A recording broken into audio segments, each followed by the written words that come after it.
Kita ulas kasus pelajar diduga tewas akibat dikeroyok teman kelasnya di Grobogan, Jawa Tengah bersama Komisioner KPAI Aris Adi Leksono. Selamat petang, Mas Aris. Selamat petang, Mbak. Mas Aris, kalau dari yang KPAI pantau di kasus Grobogan, sebenarnya bagaimana kronologinya? Ya, tentu eh, sudah sebagian besar disampaikan oleh pihak kepolisian ya. Dan yang kami terima adalah eh, terjadi perkelahian sampai 2 kali. Itu yang perlu digarisbawahi. Hmm, Di sini ini menunjukkan bahwa ada lemahnya pengawasan tentunya dan tentu ada lemahnya deteksi dini ya ya, terkait kemungkinan-kemungkinan terjadinya perkelahian, terjadinya kekerasan antar sesama peserta didik begitu. Nah, ya. kalau kemudian pengawasannya, kemudian deteksi dininya itu bisa dilakukan oleh pihak sekolah, maka tentu tidak sampai kemudian terjadi perkelahian yang kedua ya. Kemudian itu berakibat fatal sampai kemudian meninggal salah satu siswa kita atau anak kita begitu. Ya, KPAI jadi melihat yang paling bertanggung jawab adalah pihak sekolah dalam hal ini. Ya, pastinya demikian begitu karena anak di dalam lingkungan sekolah itu harus mendapatkan perlindungan di dalam Undang-Undang Perlindungan Anak disebut gitu. Anak di dalam lingkungan sekolah harus mendapatkan perlindungan dari siapa? Tentu dari pendidik, tenaga kependidikan dan juga tentu sesama peserta didik. Maka eh, langkah-langkah yang dilakukan oleh kepolisian saya kira sudah tepat dan tinggal kemudian bagaimana prosesnya ini bisa cepat sehingga apa yang menjadi harapan keluarga korban, keadilan yang Ya, didapatkan itu betul-betul bisa terwujud begitu. Mas Aris, kalau dari yang KPAI dalami, apakah perkelahian ini terjadi di sekitar lingkungan sekolah pada saat waktu sekolah atau seperti apa? Ya, berdasarkan catatan kronologi hasil kami berkoordinasi dengan Dinas Pendidikan dengan Kemendikbud, terjadinya tentu di lingkungan sekolah dan nggak lama begitu kejadian perkelahian ini sehingga berujung fatal ya, seperti itu. Kalau KPAI sudah bicara belum dengan pihak sekolah? Karena kan apalagi perkelahian sampai 2 kali, kok yang nggak ada pihak sekolah yang misalnya bertanya ada apa atau tidak ada informasi seputar perkelahian ini?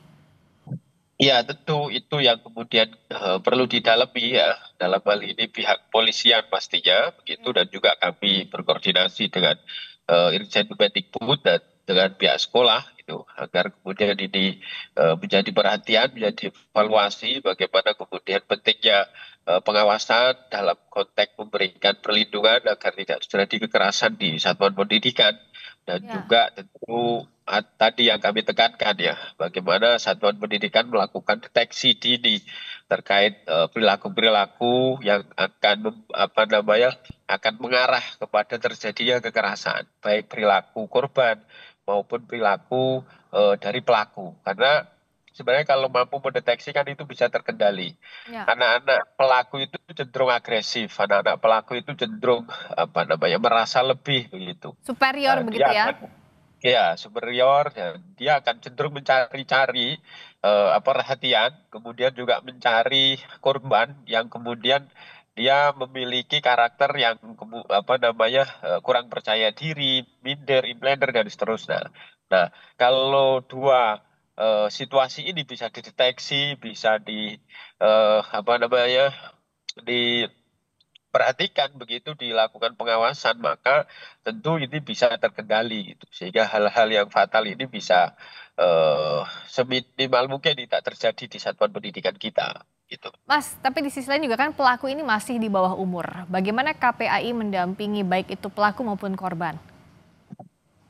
Di dalam perundang-undang kami sudah diatur Undang-Undang Perlindungan Anak dan juga di dalam Undang-Undang SPPA Sistem Peradilan Pidana Anak. Itu tahapan-tahapan terkait penanganan APH ini ada di dalam SPPA. Pendekatan restoratif justice, setiap tahapan dalam konteks penegakan keadilannya, menerapkan diversi dan seterusnya.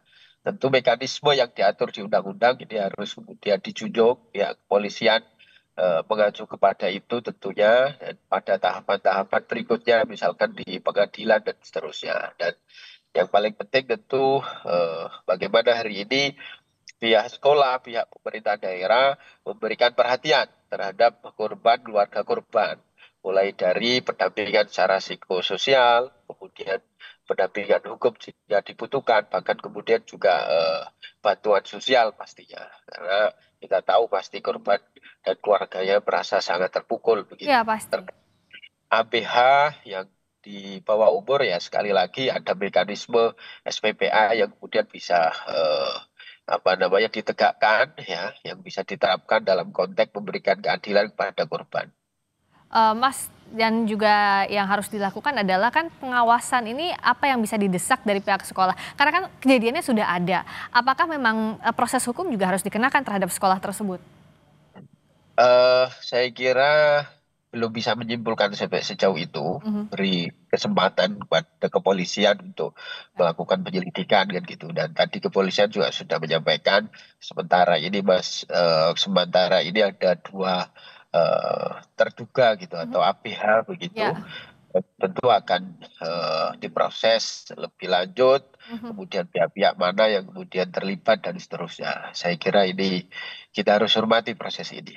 Kita hormati prosesnya, kita desak juga pengungkapan secara transparan agar ada keadilan bagi korban dan tidak ada kejadian yang Betul, berulang lagi. Terima kasih betul. Mas Aris Ya, Adi Laksono, Komisioner sama-sama, KPAI. sama-sama.